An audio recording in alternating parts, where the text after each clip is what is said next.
So we will sing this song, Mama Mana Mandire. Okay?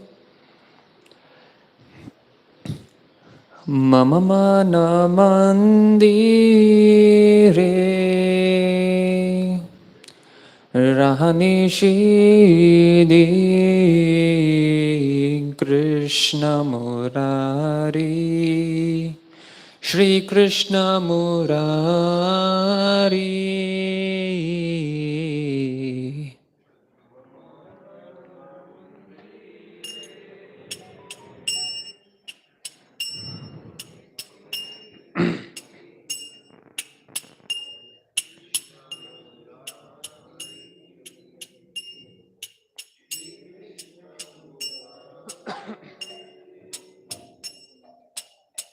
Bhakti Priti Mana Chanda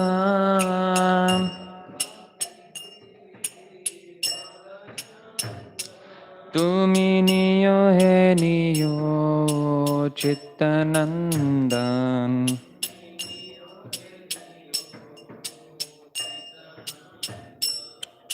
Jivana Marana Tava Puja Nivedan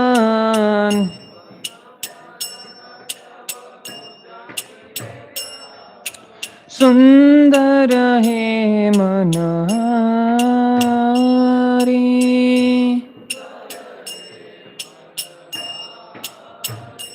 Isho Nanda Kumar Nanda Kumar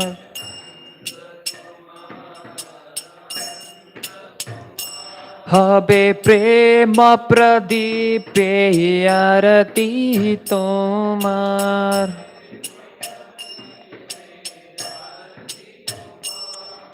Nayana Jamuna Jarayani Bar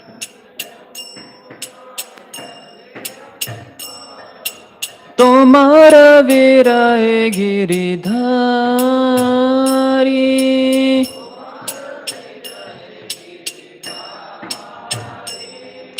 Bandana Gane Tava Bhajuk Jivana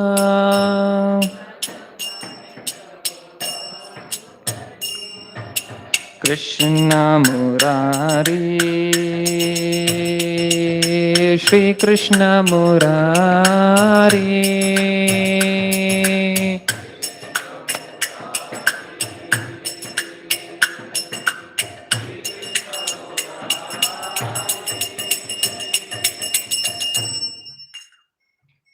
Shri Bhaktivinoda Thakur ki jai. Om Ajnanatimirandasya Jnananjana Shalakaya Chakshurunmilitam Yena Tasmai Shri Guruve Namaha Shri Chaitanya Manobhishtam Stapitam Yam Dadati Swapadantikam Vandeham Shri Guroho Shri Yuta Padakamalam Shri Gurun Vaishnavamscha Shri Rupam Sagrajatam Sahagana Raghunathan Vitam Tam Sajivam Sadvaitam Savdutam Parijana Sahitam Krishna Chaitanya Devam Shri Radha Krishna Padan Sahagana Lalita Shri Vishakhan Vitamscha Nama Om Vishnupadaya Krishna Prasthaya Bhutale Shrimate Bhaktivedanta Swami Niti Namine Namaste Saraswati Devi Gauravani Pracharine Nirvishesha Shunyavadi Paschatyatesh Namo Mahavadanyaya Krishna Prema Pradayate Krishnaya Krishna Chaitanya Namane Gauratushe Namaha He Krishna Karuna Sindhu Dinabandhu Jagatpate Gopesha Gopika Kanta Radha Kanta Namaste Tapta Kanchana Gaurangi Shradhe Vrindavaneshwari Vrishabhanu Sute Devi Pranamami Hari Priye Vanchakalpatarubhyascha Kripa Sindhurvaiva cha Patitanam Pavanebhyo Vaishnavebhyo Namo Namah Namo Bhakti Vinodaya Satchidananda Namine Gaurashakti Swarupaya Rupanugavaráyate Vanchakalpa Tarubhyascha Kripa Sindurba Evacha Patitanam Pavanebhyo Vaishnavebhyo Namo Namaha Jai Shri Krishna Chaitanya Nityananda Shri Advaita Gadadhara Srivasadi Gaura Bhakta Vrinda Hare Krishna Krishna Krishna Hare Hare Hare Rama Rama Rama Hare Hare Hare Krishna. So today is the most auspicious day of the disappearance of Srila Bhaktivinoda Thakur.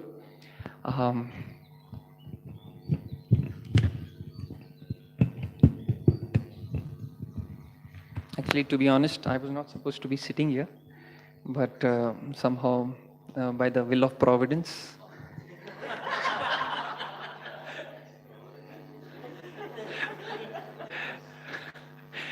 by some inconceivable plan of the Lord, I am today sitting here. First of all, I would like to beg forgiveness that you had to, see me here sitting on the Vyasasan. It would be a perfect arrangement that Kanai Thakur would be sitting here and, addressing all of you.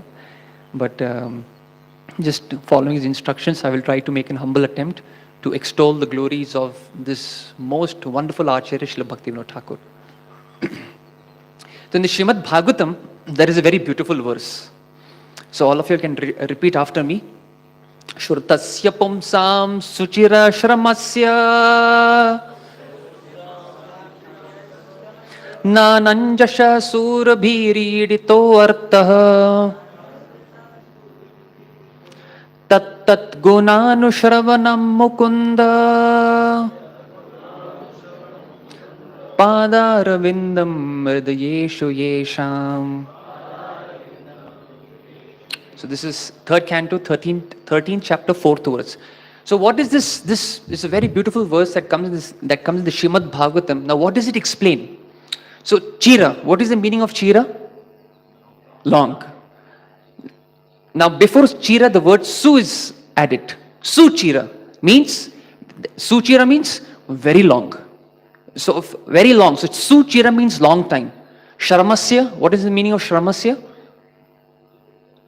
Endeavor, after a lot of hard work. So after a very long time with full hard work, when one tries to understand the glories of Sri Hari, what happens? What is the fruit of that labor? Tat gunanu shravana mukunda. One is offered the opportunity to hear about the activities and the personality of great souls. That is the fruit that Krishna gives. What kind of devotees? Padara vindam hridayeshu yesham. Those kind of devotees who have embraced the lotus feet of Krishna in their heart. So this is a very, very beautiful verse and perfectly fits the context of today's most auspicious day of the disappearance of Srila Bhaktivinoda Thakur.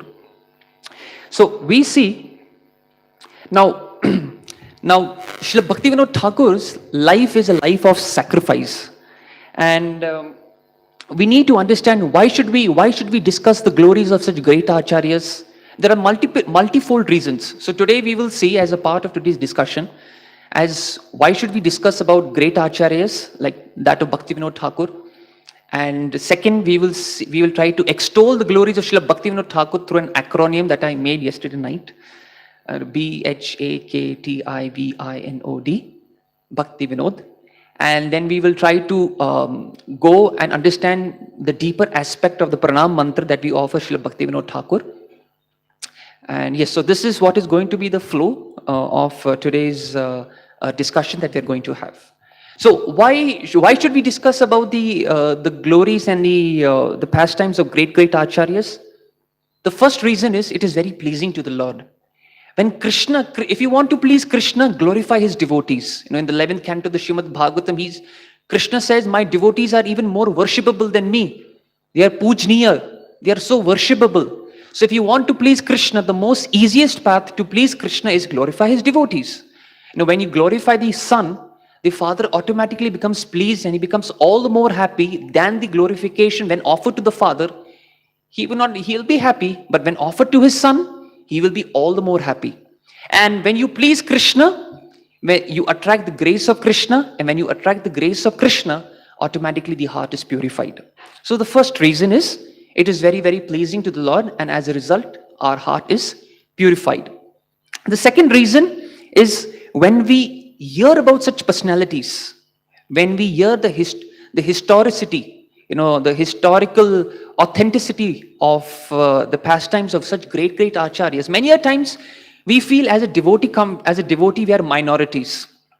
But when we hear about the so many acharyas that have come in our parampara, we feel a sense of pride. We feel a sense of connection. Yes, I belong to this particular sampradaya. I'm connected to this particular acharya. We start taking pride in identifying with them. Normally in this world, we take pride in identifying with the designations, with the post and positions that we gather in this world. Oh, I am a software engineer in so and so company. But this kind of identities that we take on in this material world, those identities are binding and cannot free us from the cycle of birth and death. But when we take pride in what? When we take pride in understanding that I'm connected with this particular parampara, especially with this acharya, then we feel proud. Proud, not in the sense that we are great, in the sense that we are connected with something great. So this is the second reason. The first reason is, it is pleasing to the Lord. And second, we feel a sense of pride and connection with these acharyas. Third reason, when we hear about such acharyas, it inspires us to take shelter. It inspires to call out to these acharyas, to beg for their mercy. Please save me. You are the only saving grace. And fourth reason is, we become grateful. When we hear about the lives and struggles of these great acharyas, we become inspired in our own struggles, because we understand we are living in this material world, and living in this material world, we have to undergo so many struggles, so many trials, so many tribulations. And when we read and hear the great pastimes of these great personalities, then it inspires to go through our struggles in life in a very Krishna conscious manner. So therefore, we should hear the pastimes of these great personalities again and again and again. So this is the fourfold reason as to why we should hear about great personalities like Srila Bhaktivinoda Thakur. And therefore it is so important. Now generally in this material world, what do the materialistic people think? Oh, this person is a spiritualist. Oh, what he must be doing? He's good for nothing. But the life of Srila Bhaktivinoda Thakur is an antithesis of this. He proves this statement wrong. And therefore, let us try from this point onwards understand the glories and the life and lessons from the story of Srila Bhaktivinoda Thakur's life. So, Srila Rupa Goswami in the Bhakti Rasamrita Sindhu, when he describes the qualities of a person situated at the level of bhava, one of the very important qualities that he discusses about is avyartha kalatvam. What is the meaning of avyartha kalatvam? Yes? Not even a moment is wasted.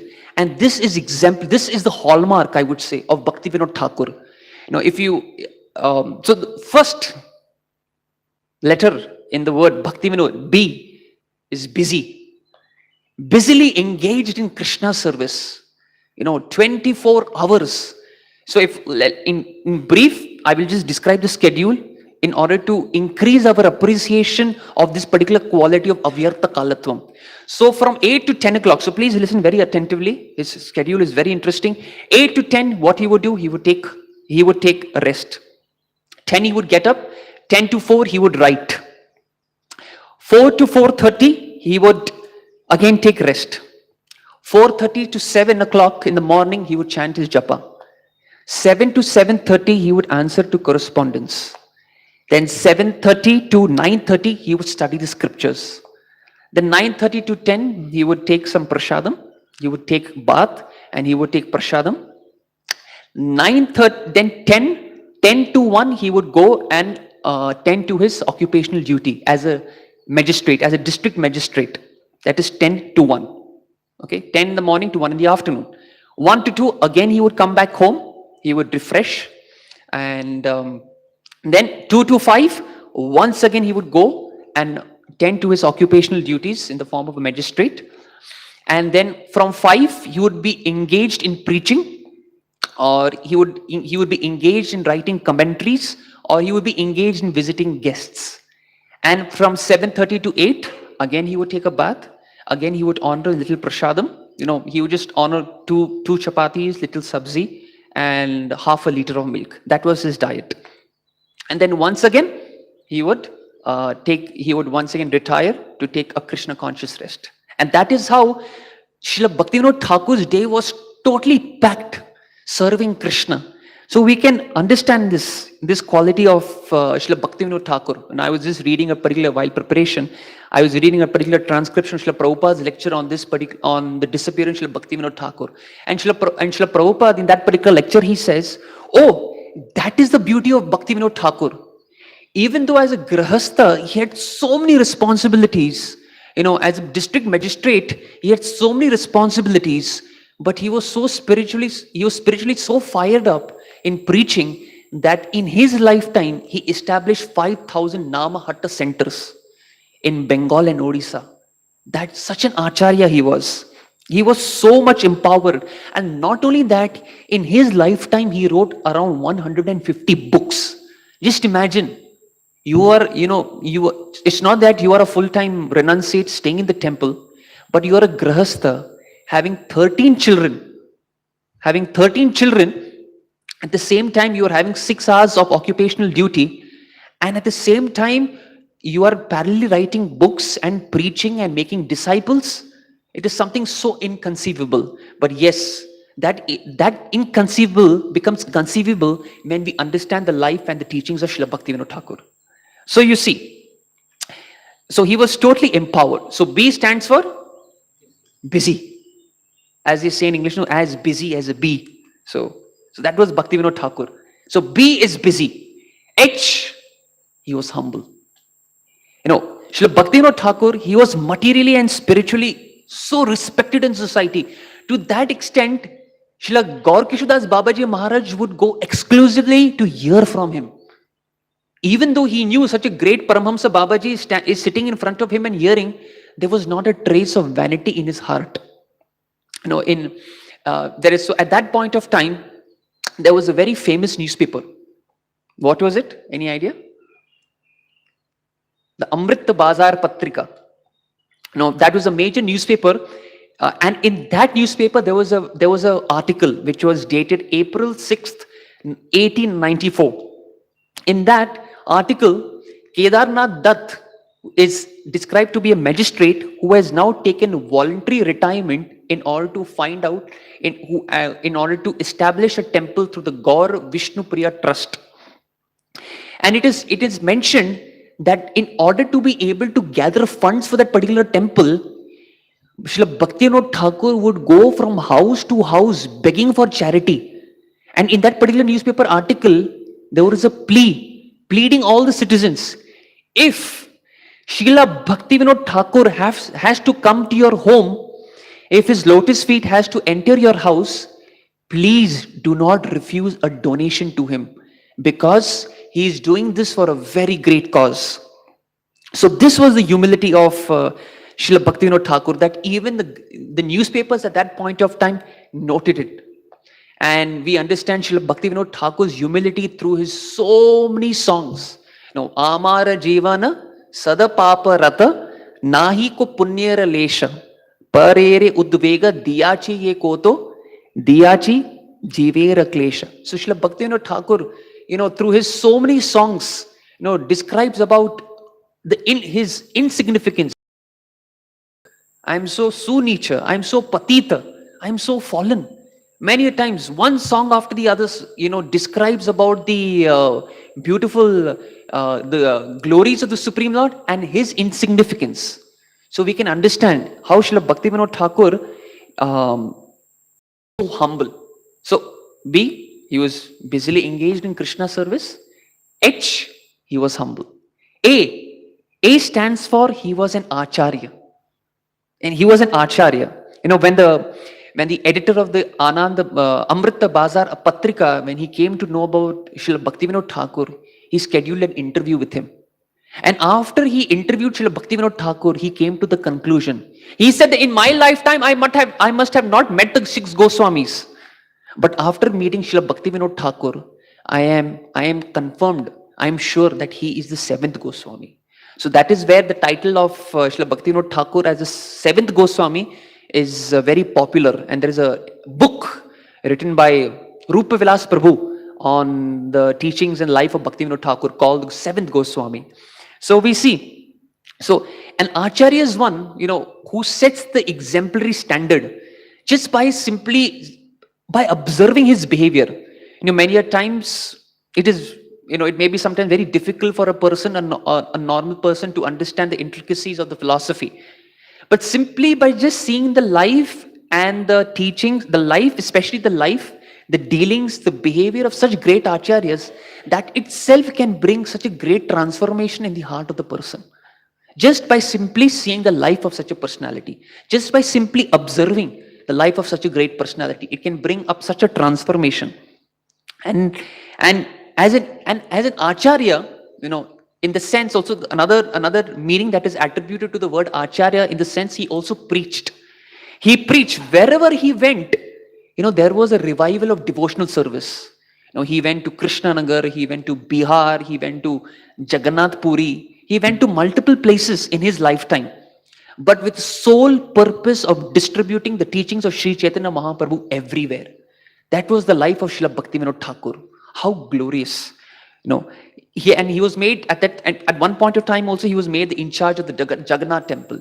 And in this way, as an acharya, shouldering the responsibility of the parampara, he also initiated many disciples. And in this way, continued the Chaitanya tree or the Prema Kalpataru.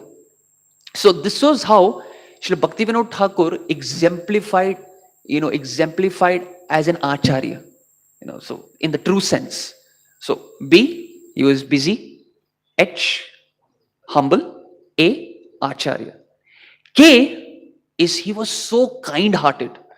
In the book, I was just going through the 7th Goswami. So Rupa Vilas Prabhu, he describes that Srila Bhakti, one of the wonderful qualities of Srila Bhaktivinoda Thakur, that he was so kind-hearted. He was so approachable. Any person who would come to meet him, it was assured that that person would go back with a smile on his face. He would go back with a smile on his face. His persona was filled with so much of warmth. He was, and as a result of that, when Srila Bhaktivinoda Thakur passed away, there was a committee that was formed called the Bhaktivinoda Thakur Memorial Committee. And that committee was dedicated to researching the life of Srila Bhaktivinoda Thakur in order to compile a biography. And there were three people who majorly dedicated their good amount of time in writing. As a result of the many works that we see by ISKCON devotees on Bhaktivinoda Thakur is based on that biography written by those at that point of time. So, it is also said he was completely non-envious. And we also see this particular verse in which Krishna says in the Bhagavad Gita, Adveshta sarva bhutana maitriya karuna evacha nirmama nirahankara. What is it? Shami, yeah, that was the last line. So I think that was in the 12th chapter of the Bhagavad Gita, it comes where, Krishna is saying, my great devotees, this is the Bhakta Ashtakam, where Krishna is glorifying his devotees. And we see, Adveshta sarva bhutanam. Srila Bhaktivinoda Thakur was non-envious. He was friendly to everyone. He was merciful to everyone. It is also said, it is also mentioned that when Srila Bhaktivinoda Thakur used to correct anyone, everyone would feel uplifted in their Krishna consciousness. They would feel purified. They would not feel discouraged. So such a sensitive an acharya he was. Such a wonderful acharya. So we learn such important life lessons. in our life, from this Acharya Bhaktivinoda Thakur, how we should be when it comes to dealings with Vaishnavas, when it comes to behaving with Vaishnavas, how we should do. This is exemplified through the example of Srila Bhaktivinoda Thakur. So K, he was kind-hearted. So busy, humble, and Acharya, K is kind-hearted. Now T stands for he was talented. He was superbly talented. He was so materially competent that he would excel all the judges in their work. What would take other judges, it would take them days to solve a case, Srila Bhaktivinoda Thakur, in a matter of 3 hours, he would solve around approximately 30 to 50 cases. That was the material competence of Srila Bhaktivinoda Thakur. And in order to write a conclusion of a case, what would take them half an hour would take hardly 2 to 5 minutes for Srila Bhaktivinoda Thakur. That was Bhaktivinoda Thakur. He was so materially competent. He was not only competent with respect to his occupational duty, but he was also so competent with respect to his learning. He was so learned. At the age of 2, Srila Bhaktivinoda Thakur wrote his first poem. Just think about it. At the age of 2. At the age of 6, he had read the entire Mahabharata and entire Ramayana. He was lecturing on the Mahabharata and Ramayana. At the age of 6. At the age of 9, Bhaktivinoda Thakur had read everything about astrology. He had read books on astrology. But after some time, he left it aside because he had no taste for it. Age of 9. At the age of 18, he had mastered 6 languages. Mastered 6 languages means what? He could speak, he could write, and he could converse, basically. Speak and write so wonderfully in these languages. He was so fluent. That was Bhaktivinoda Thakur at the age of 18. So, and it is also said he was so talented. Any topic he would take up, he would not forget it. He would do such in-depth study about it, he would not forget anything. Now, there's a very beautiful book which is also available in the Vedabase, called Bhaktivinoda Vani Vaibhav. What is that book about? So this book is, Srila Bhaktivinoda Thakur's presentation of the philosophy was done in such a lucid and crystal clear manner in the form of questions and answers. Even I was just going through it yesterday, just out of curiosity. So I was saying our basic device questions, discover yourself questions are also answered there. So that is also a very, very good manual, if at all, for preaching, for one of the most, when the fundamental, right from the question, who created God, till the point of, the high esoteric teachings of Gaudiya Vaishnavism. So from that range, this book, Bhaktivinoda Vani Vaibhav. So if you ever get time, you can go through it. Very beautiful series of questions and answers. So he was so talented. So T stands for talented. So B, again, busy. H, A, K, T, I, he was intellectual.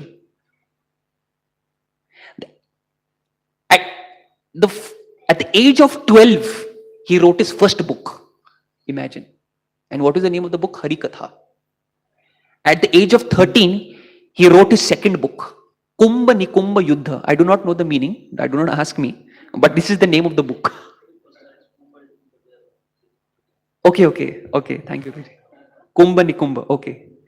And it is said that he mastered sections of the Puranas and Upanishads and he would quote them at will.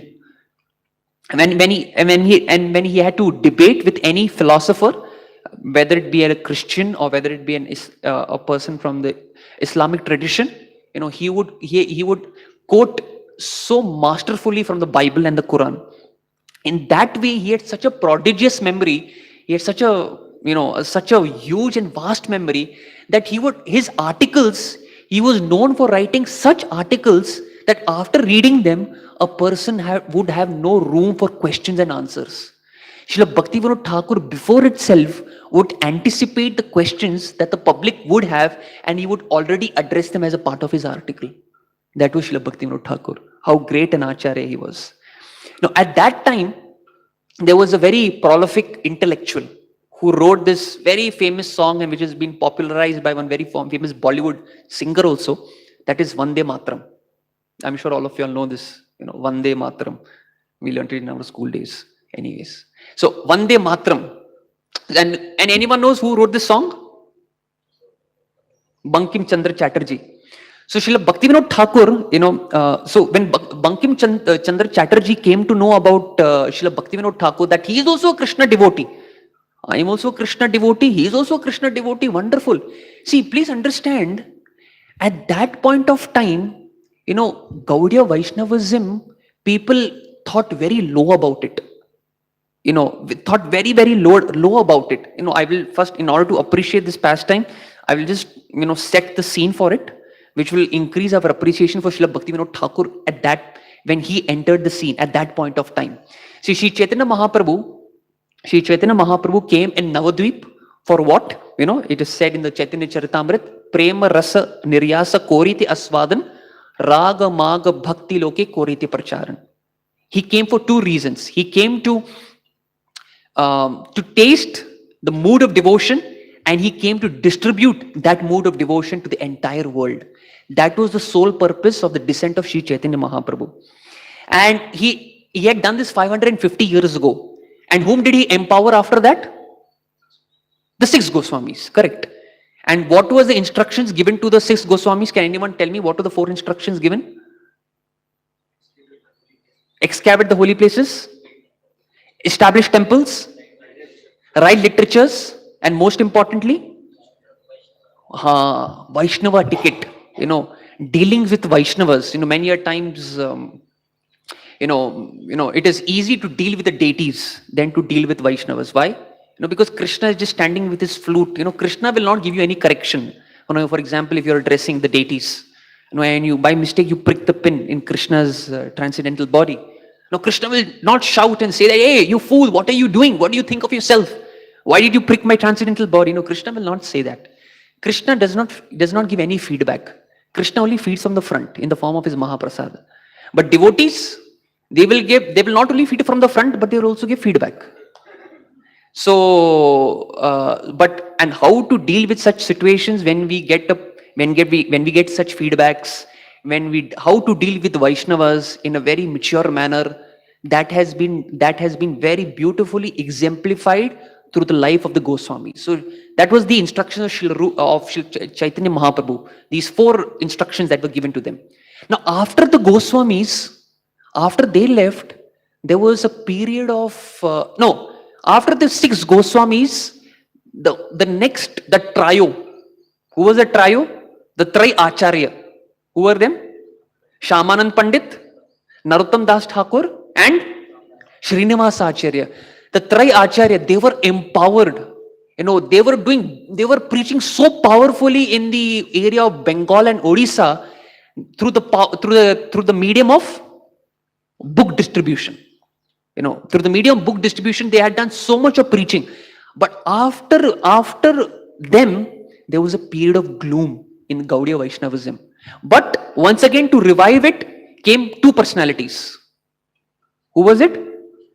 Vishwanath Chakravarti Thakur and Baldev Vidyabhushan. These were the 2 personalities who came. But after them, there was a very, very long period of moroseness. There was a very, very long period of gloom, this was the period in which actually practically the entire philosophy of Gaudiya Vaishnavism had gone to the gutter. Practically. And at that point of time, after Baldev Vidyabhushan, Vishwanath Chakravarti Thakur, and before Bhaktivinoda Thakur, there were 13 Upper Sampradayas that had come about. One Upper Sampradaya was Jati Gosai, where what would they preach? If you want to become a Goswami, you have to be born in the family of a Goswami. Only then you can proclaim yourself to be a Goswami. Even if you're doing all nonsense, it does not matter. Jati Gosai. Another branch of the Upper Sampradayas were the Gauranga Nagaris. And what were the Gauranga Nagaris? What would they say? What was their philosophy? They would say, oh, Krishna is non-different from Shri Chaitanya Mahaprabhu. Krishna danced with the gopis, but Shri Chaitanya Mahaprabhu did not dance with the gopis. But since Mahaprabhu is non-different from Krishna, and I am a representative of Chaitanya Mahaprabhu, so I will dance with the gopis. In other words, I will have illicit relation. If for that purpose, I am ready to forsake all ethical behavior and society in order to please Shri Chaitanya Mahaprabhu. So this was their philosophy, the Gauranga Nagaris. Another Upper Sampradaya that came at that point of time was Sakhi Bheki, where what was their philosophy? Amazing philosophy. They said that if you want to become an eternal associate of Radha and Krishna, you should act like a Sakhi. That was their philosophy. So what would they do? They would go with what do you call this? Yeah, with veil. That's English what I was looking for. Yeah, they would go with a veil, and even men in Sakhi Beki, their Upper Sampradaya, when the men would take initiation, they would take a pratigya that we will forsake our Paurusha Akar and we will take a Sakhi Roop. And they would go like this, dancing with their veil around like this. So this was Sakhi Bekis. And another Upper Sampradaya was the Aulas and Baulas. What were they? They would they would concoct. They would concoct any mantra, Gaur Nithai Radhesham, Hare Krishna, Hare Ram. Aha, amazing. Such a mantra they would concoct. And what they would do? They would put music to it. And they would put Tanpura music to it, and they would go out on the streets and they would say, Shri Chaitanya Mahaprabhu's movement is Harinam Sankirtan. So therefore we are chanting the names of Gaur Nithai and the Hare Krishna, Hare Ram. They would proclaim. And when the common masses would look at them, they would think, oh, this seems to be very authentic. And like this, many people were deviated from the actual teachings of Shri Chaitanya Mahaprabhu. Another Sampradaya, Upper Sampradaya was Prakritya Sahajas. Many of you know the Prakritya Sahajas, so I will not go into the details of it in interest of time. So, like this, so now you must be thinking, why did I tell you the philosophy of each and every Upper Sampradaya? Because that was the deviation, the extent of deviation that happened at that point of time. And at that point of time was when Srila Bhaktivinoda Thakur was sent by Shri Chaitanya Mahaprabhu. Srila Bhaktivinoda Thakur ki jai. So Bhaktivinoda Thakur came at that point of time where everything was in total disarray. The teachings of Gaudiya Vaishnavism was thrown to the dogs, practically. And to add fuel to the fire, at that point of time, there were Hindu leaders like Rajaram Mohan Roy, who had started the Arya Samaj, Brahma Samaj. Okay, Arya Samaj. He had started the Arya Samaj. And there were other personalities like Ishwara Vidyasagar who also started so many Samajas. And to add twist to the story, at that point of time, there were the Britishers who had conquered, the entire India, Bharat. So this was, that was, by listening to all this, we understand, and our appreciation of Bhaktivinoda Thakur will increase, because this is what he had to fight with. At that point of time, if anything was famous, was impersonalism. Because any sane person who would come across the Gaudiya Vaishnava philosophy, they would say, oh, Mahaprabhu, who is this personality? He was a sentimental person just dancing and chanting on the streets. We have no respect for them, respect for Chaitanya Mahaprabhu. So at that point of time, Srila Bhaktivinoda Thakur had entered the scene. And therefore, it was Srila Bhaktivinoda Thakur who brought back the prestige. It was Srila Bhaktivinoda Thakur who brought back the respectability of the entire Gaudiya Vaishnavism. It was Srila Bhaktivinoda Thakur who did this. And how did he do this? He did this using his position as a magistrate. When you're in the big post, in a government, it becomes very, very easy to propagate and propound ideas that you stand for. And Srila Bhaktivinoda Thakur, being a Vaishnava, he propounded the teachings of Gaudiya Vaishnavism and once again revived the entire culture. And how would he do that? He had made connections with the Britishers. No, in today's world, connections are very, very important with big politicians. Even Srila Prabhupada, he knew if he had to ever distribute a book or make any big person a life member, there would be headlines in the newspapers, and that would itself would become a talk of the town, that this person is associated with ISKCON, and therefore Srila Prabhupada would do that very, very often. And in a very similar manner, Srila Bhaktivinoda Thakur also did that. He would make such contact with the Britishers. Such was his influence, over at that point of time over the Britishers. Just imagine, now I have told you the entire cultural scene at that point of time. At that point of time, writing a book, sending a book to a foreign, because sending a book to foreign at that point of time was not easy. It had to go through so many permissions. And not only sending the book to a foreign university, it had to be accepted by the university. And which was a university? It was a university in Canada, in Montreal, where they not only accepted, but they put the book of Srila Bhaktivinoda Thakur, the life and precepts of Sri Chaitanya Mahaprabhu, in their library. Just imagine, at that point of time, to be able to do this under the British Raj was so difficult. But Bhaktivinoda Thakur used his influence, used his power as a magistrate in order to do that. That was Bhaktivinoda Thakur.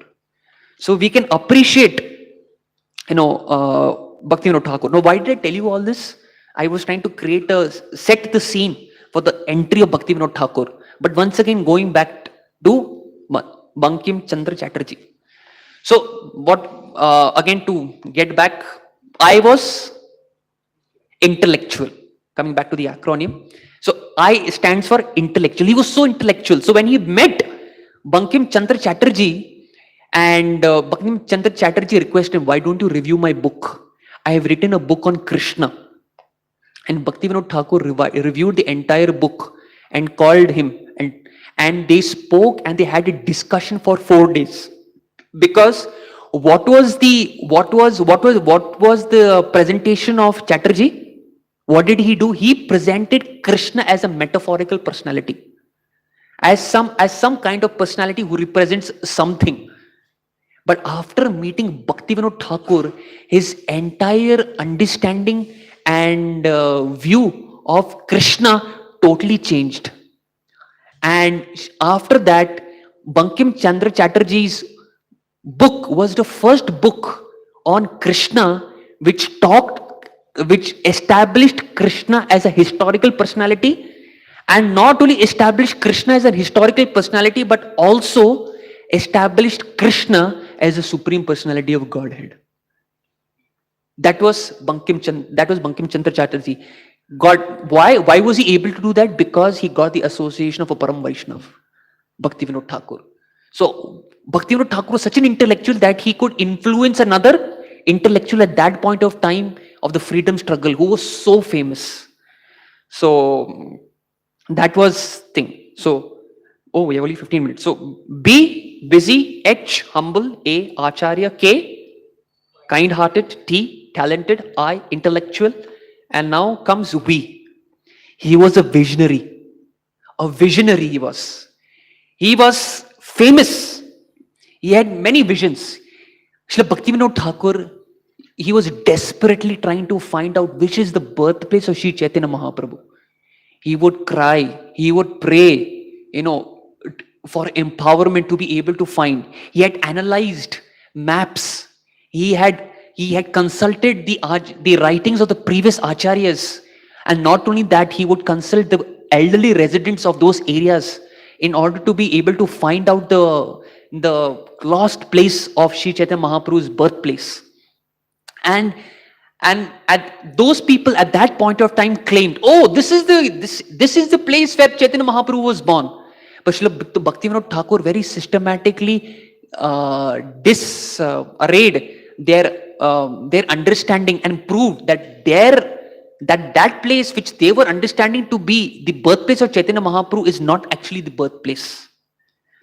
And then what they would say, Oh, if that is the case, then Mahaprabhu's birthplace is drowned in the Ganges.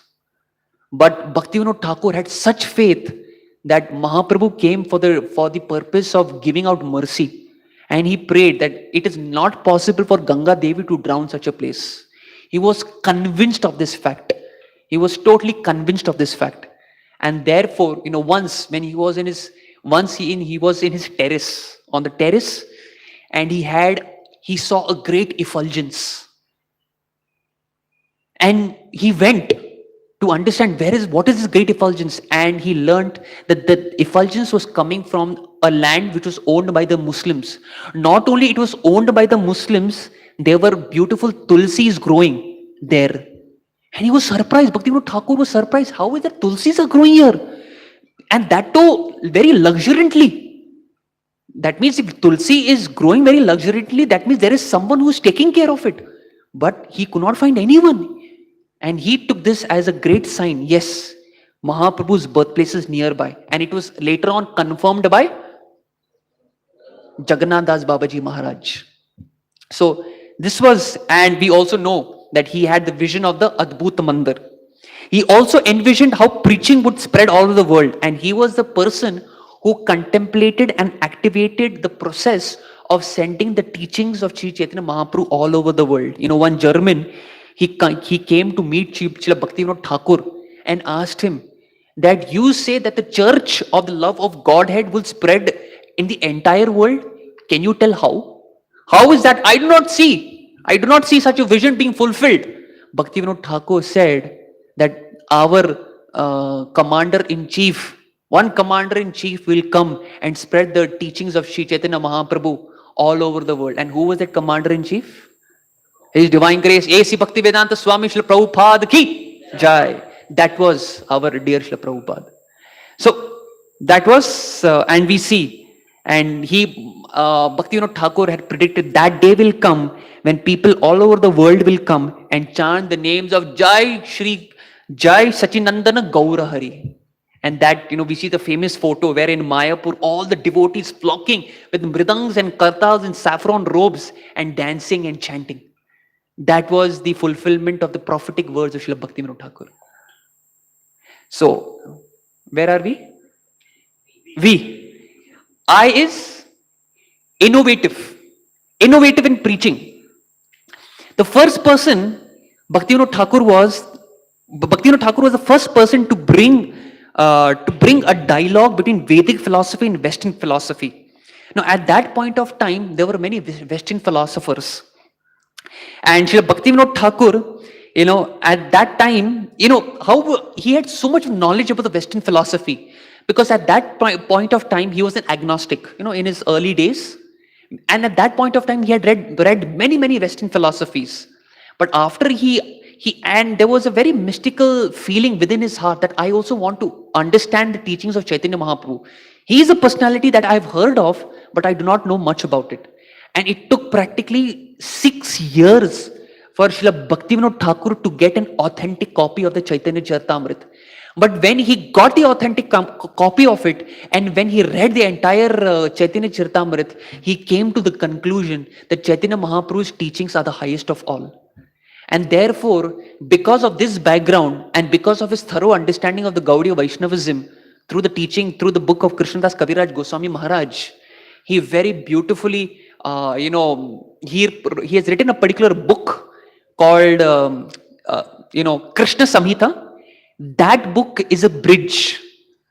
Just like His Holiness Radhanath Maharaj wrote the book Journey Within, which was like a bridge, for Western preaching. In a very similar manner, Bhaktivinoda Thakur wrote a book called the Krishna Samhita, which was like a bridge in which he presented philosophy in such a manner that the modern minds at that point of time, the Western philosophers, could appreciate.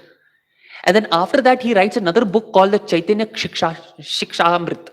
And what is that book? That book consists of various Western philosophies and Bhaktivinoda Thakur's refutation of all those philosophies. Just like our Srila Prabhupada written one book called Dialectic Spiritualism. If you read Dental Diary, our Hari Shari Prabhu writes that how Shyam Sundar Prabhu and our Haigreel Prabhu had assisted, so Prabhupada would, they would read out the philosophy to Srila Prabhupada, and Prabhupada would defeat that philosophy. So in a very mood, following the footsteps of Bhaktivinoda Thakur, our dear Srila Prabhupada did that also. So he was very, very innovative in preaching. He adopted some very unconventional strategies, as I told, in the form of, so for the Western people, he had Krishna Samhita, and for the people in Bengal and Odisha, he presented the same philosophy in the form of songs. In the form of very beautiful Bengali songs, so that they would understand devotional service and relish the principles of devotional service.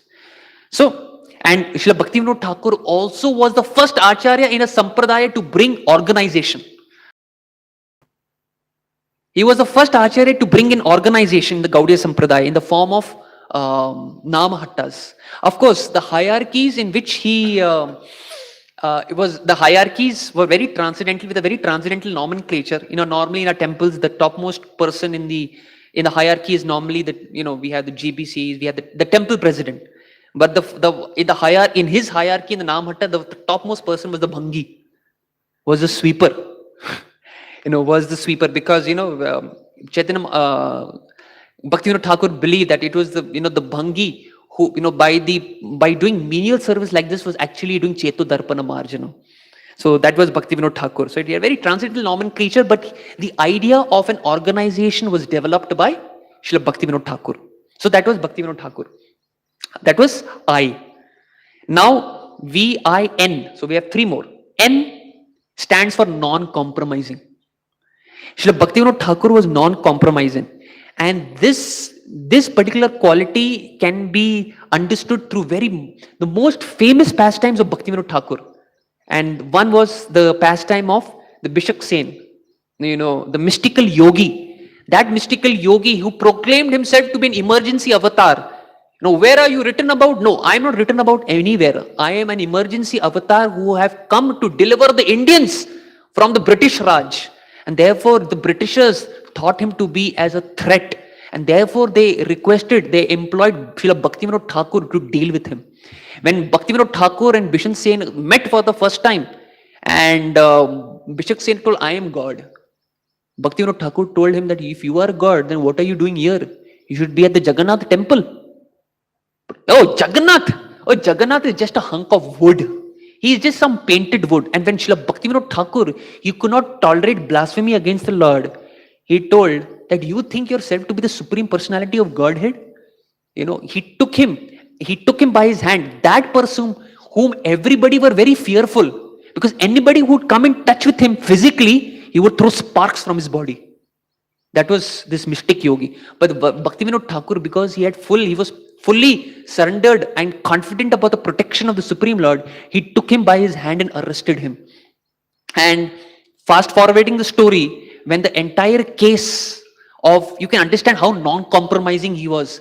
When the case had started against Bishop Sen, everybody were against Bhaktivinoda Thakur at that point of time. There were morchas, there were riots, there were protests against Bhaktivinoda Thakur. Bhaktivinoda Thakur had become very unpopular at that point of time because of his action against this particular mystic yogi. It was an 18-day trial that took place. 18-day trial that took place. In the third day of the trial, what happened? When the third day of the trial came, Srila Bhaktivinoda Thakur's daughter felt so sick that she was on the point of death. And on the 18th day of the trial, Bishop saying that I'm going to exhibit my all power. And at that point of time, Bhaktivinoda Thakur felt so sick that on the 18th day, when he had to get up from his bed, he had to be brought to the court in a stretcher. Because Bhaktivinoda Thakur could not get up from bed. That sick had become. But still, his wife was telling him, leave him. What are you doing? Our daughter is on the verge of dying. Bhaktivinoda Thakur said, was so non-compromising. He said, let the entire family die. No problem. I am also ready to die. But this person who is a deviant, he has to be destroyed. That was the mood of Srila Bhaktivinoda Thakur. And we know that when this person, on the 18th day, what they had done, this particular person, one British general, he Bhaktivinoda Thakur told him that these mystic yogis, the entire power lies in their hair. So as soon as he cut the hair, that yogi fell down, fainted with no strength because he had fasted for 18 days. So you see how Bhaktivinoda Thakur fought against any kind of deviation that could pose as a threat to Gaudiya Vaishnavism. And another story comes of the king of Jagannath Puri, where the Raja of Jagannath Puri, he would take up and usurp all the treasury in Jagannath Puri. And as a result of that, Srila Bhaktivinoda Thakur told him that you have only two choices. Either you become imprisoned, or either you offer 52 bhogas to the Supreme Lord Jagannath every single day. And the king of the Puri was very afraid at that point of time. He said no. He said, okay, I will offer 52 bhogas. But he realized that his treasury in his kingdom was getting all diminished because of Bhaktivinoda Thakur. And therefore he tried to kill Bhaktivinoda Thakur in the form of organizing a big yagya. But what was the end result of that yagya? On the last day, on the 7th day of the yagya, instead of Bhaktivinoda Thakur dying, his own dear son, the prince, died. So that was the power of Srila Bhaktivinoda Thakur. So that was his non-compromising. Oh, he was an opportunist. Opportunist in the sense that actually his occupational duty was just an excuse. Wherever he wanted to get transferred, he would get transferred. He would get himself transferred to a place only for the sake of preaching. Only for the sake of prachar. That's it. And if anyone would raise a question against Bhaktivinoda Thakur, he said, tell him, no, you cannot go to such a place. Bhaktivinoda Thakur would say that I resign. As simple as that. You do not want me to go, I will not go, but I will resign. And they would say, no, don't do that. We need you. You are a very important person in our government. So therefore, please continue. Whatever you're doing, whatever good work you're doing, you please continue. And therefore, Bhaktivinoda Thakur, he would take opportunity. He would just use he was not interested in his occupational duty. He was doing it for the sole purpose of once again reviving Gaudiya Vaishnavism. So that was opportunist. And finally, we come to the conclusion of our entire discussion is devotion. Oh, his life is devotion. His existence is devotion. His grandfather was a great devotee. As a child, Srila Bhaktivinoda Thakur there were two incidents in his life which gave him so much of faith in the holy name of the Supreme Lord. One incident that took place, his mother would tell him that if you ever go through the fields, you should chant the names of Ram. And that is how his faith had increased. And at one point of time, there was one tantric who proclaimed that anyone who offers water to my skull, that skull will smile. And when he offered water, the skull did not smile. And at that point of time, Bhaktivinoda Thakur was sure that there is nothing in this world, there is no tantra, there is nothing except for the holy name of the Supreme Lord. So he was a great, in 1906, he had taken up Babaji Vesh. In 1910, he went into exclusive Nirjan Bhajan, but still between 1906 and 1910, he was still instructing his disciples on the principles of devotional service and how to spread the movement. But from 1910 onwards, he proclaimed to the entire world, he proclaimed that I am suffering from epilepsy, or it's a form of paralysis in which, Bhaktivinoda Thakur wanted to avoid him, wanted to prevent himself from the contaminating materialistic association. And in this way, Srila Bhaktivinoda Thakur, he would whole day chant the holy names of the Supreme Lord. If I remember when we went to Srila Bhaktivinoda Thakur's house, if you have observed, there's a beautiful plate in which Srila Bhaktivinoda Thakur is glorifying the holy name. He says, the holy name is the conclusion of the Vedas. The holy name is the conclusion, is the purpose of tapasya. Holy name is water. Holy name is food. And holy name is all in all. So like this, Srila Bhaktivinoda Thakur writes a very, very extensive glory of the holy name. You will see that nameplate even right now in the house of Bhaktivinoda Thakur. So this was Srila Bhaktivinoda Thakur, how devotional he was. So let us once again in 1 minute, I will take another 5 minutes. In 1 minute, try to revive the once again recall the acronym. B stands for busy. H, humble. A, K, T, I, V, I, N, O, D. Wonderful. All of you are very attentive in the class. Amazing. So let us conclude this particular discussion by chanting the pranam mantra of Srila Bhaktivinoda Thakur. So all of you all, I request to please repeat after me. Namaha Bhaktivinodaya Satchidananda Namine Gaura Shakti Swarupaya Rupanugavarayate. So since we are reciting the pranam mantra, let us try to understand the pranam mantra in another 2 minutes and then we'll conclude. So Namaha Bhakti Vinodaya. What is the meaning of bhakti? Devotional service. What is the meaning of Vinoda? The one who relishes. So Bhakti Vinod means the relish of devotion. That person who is the relisher of devotion, Satchid Ananda Namini. So another name of Srila Bhaktivinoda Thakur which was given to him was Satchid Ananda Bhaktivinoda Thakur. So Satchid Ananda Namine Gaura Shakti Swarupaya. So he was the embodiment of Gaura Shakti. That Gaura Shakti which would destroy ignorance and establish the principles or the pure teachings of Sri Chaitanya Mahaprabhu. And most importantly, Rupa Anuga. What is the meaning of Rupa Anuga? He was a follower of Sri Rupa Goswami.